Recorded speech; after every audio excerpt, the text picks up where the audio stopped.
Hello, my name is Michael. This is the Pocket Cast to the Empire. It's a play on words of Pocket Guide to the Empire. In case you're wondering, this is Akavir Part Two. Little thing, if you want to, because this is meant to be sort of a podcast, you can open up in another tab and look at this while you're doing it. You can look up two things on images: map of Akavir and the Kamal. They're both pretty cool, and the Kamal isn't given a good visual description of what they are, so there's pretty good fan art on it. So anyway, this is the history. Most history of Akavir is based on how it affects Tamriel. This makes it a story of violence, betrayal, and intrigue. When they are not interacting with Tamriel, they're assumed to be fighting amongst themselves. Exchanges began with reports of pirates with very strange features. First documented report was the story of Lyrisius. He had his army destroyed by Akavir, then came back to kill hundreds of them. The first story, poetic, isn't it? The first story of Akavir was a story of war. It would set a standard for all the rest. Most famous and important interaction between the two continents concerns the Raymond dynasty. And when I say important, I mean important. The beginning, how it started, was an invasion. It wasn't actually that invasion itself was a very minor part of this story. It involves the Raymond dynasty and their successors, the Akaviri potentates. In 2703, the Tseki invaded Tamriel and were utterly defeated at Pale Pass by the army of Raymond I. Raymond I was also under pressure from the elves, so he let the Tseki survivors join his army to make it stronger. Those Tseki soldiers eventually rose to power and became potentates, or advisors to his army, advisors to Raymond. Eventually, they came even more power in 2920, the last year of the First Era, when one such potentate, Versidushe, brought upon the deaths of Raymond III and his heir, Prince Juliek, and then took the throne of potentate and emperor. I couldn't actually find if he was emperor or not. It said, I have in my notes that it said that he said that he wanted to stay potentate but as well be emperor. I'm not sure what he meant by that, if he was emperor or not, because, I don't know. I think he was emperor, though. His reign was 324 years. He ruled from 1E 2920 to 2E 324, so really 325 years. Which he was alive much longer than that, because he became a potentate in 2920, which he was alive for a long time. A good 400 years. Or 29, a good 400 years when he became potentate in 2903. Yeah. 2703, actually. That's long. That's 600 years. But I guess someone didn't like the Akavir being an Akaviri Tseki being the emperor, so he had the Morag Tong assassinated. You might ask how they knew? Well, the word Morag Tong was written in the potentate's blood on the wall. So his son took the title of emperor, only for a little while, because eventually he was assassinated along with his heirs. The Akaviri influence, this is about so the second invasion was short-lived. This isn't as important. It was led by the Kamal and their leader Adasun Dir Kamal. He invaded Skyrim. They sacked Windhelm. They marched towards Riften, but were stopped. And I'll come back to the Tseki and the potentates because they're pretty important. They're very important.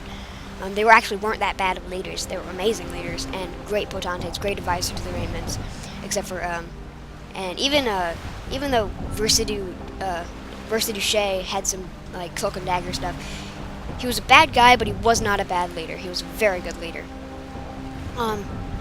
They besieged Windhelm. They sacked it. They marched towards Riften. These are the Kamal Adasund Kamal, which they are the snow demons of the north. So they marched towards Riften, but they saw that it was very heavily defended.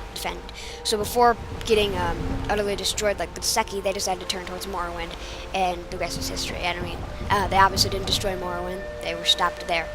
So the Akavir influenced are extremely heavy on Tamriel, but pretty much every race on Tamriel very very prideful, and they would never admit to having having the Akavir influence them very much. So the Akavir actually pretty much started the whole idea of the the Imperial troops being very organized, and they actually gave them a lot of their martial ability, because the Seki were very based on martial ability, which is kind of weird when you think about it. They don't have legs, so how would they be very good at like kicking? I mean, would they just sort of like trip you up and then like slap you with their tail or something? I don't know. They also came up with the idea of the Fighters Guild. If you don't know, the Fighters Guild isn't just a group of mercenaries. Actually, that was the reason it came up, because Raymond didn't want a bunch of rogue warriors, rogue soldiers for hire running around. So his potentate, Versailles, came up with the idea of having an organized imperial run, or imperial government official group of mercenaries to sort of, mercenary work isn't outlawed. Depends on what you do. It's not. So that's what happened. He helped create the Fighters Guild. I think that was Versailles. I don't know. It was one of the potentates. There are some, and I'm putting this in air quotes, true Akaviri families. The evidence given towards this, I didn't really believe. It said that they still live in Tamriel. Apparently, they don't have it in appearance, they just have it in the way they live and their customs and culture, which doesn't really give that much evidence to me, because they could just have found books and said, okay, we're Akaviri. I don't know. I don't believe it.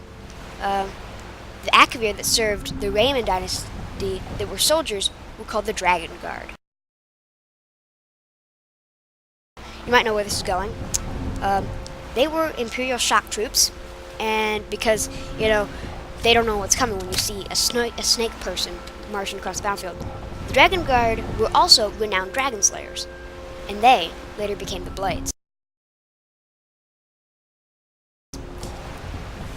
Who would have thought? Who would have thunk it? Who would have thunk it? Anyway, thank you guys for watching. Hope you enjoyed, and I'm gonna give you a little tour of this mod for just a second here, but if you don't see that, that's because I ran out of recording space again. So I'm just gonna stop the recording here. This might be the end, so like, subscribe, and favorite, do all that jazz. Watch the other one. If you don't understand what's going on in this one, you should probably watch the other one, because this is part 2, okay? If you're one of those people that just likes to watch the world burn, then watch them in backwards order. But if you're a normal person like me, watch them in forwards order, for God's sakes. Alright, so you might see the mod review, you might not. It's not gonna be a big one, it's just gonna be a little thing. Okay, here we go. Alright, so, if you've seen this, you're lucky. Okay. What is going on? Oh. TGM. Because, why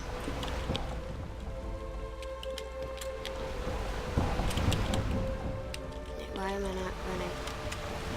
Oh, because I don't know. Okay, so this is the Northern Cardinal mod. Yeah, this is the Northern Cardinal mod.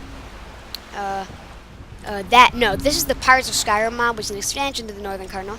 This is the Northern Cardinal. It's a player home with a little bit of backstory to it. Basically, what it allows you to do is make a player home that you can sail around from Solitude to Dawnstar and Windhelm. You can have fully upgraded, and then Pirates of Skyrim allows you to sail to the Sea of Ghosts and fight a bunch of different ships, ranging from pirates to pirate Argonians that want to eat you, to trade ships like this, to Imperials, to Stormcloaks. You can find wrecked treasure. You can find wrecks under the waves. You can find that's pretty much all I've found. Yeah, it's really fun. You can sail around. You get a lot of money, because I don't have that much, because I've split it amongst my crew, because you have to keep the morale up. Crow's Nest, and you can get muskets, this. Yay. So I hope you guys enjoyed this little tiny mod review within a different show. Hope you guys enjoyed. See you guys next time. A video I have in my mind that might be a thing, might not. I don't want to have too much to it. Maybe like 10 things that you should... 10 reasons you should get Skyrim and love it. So I'll see you guys later. Peace.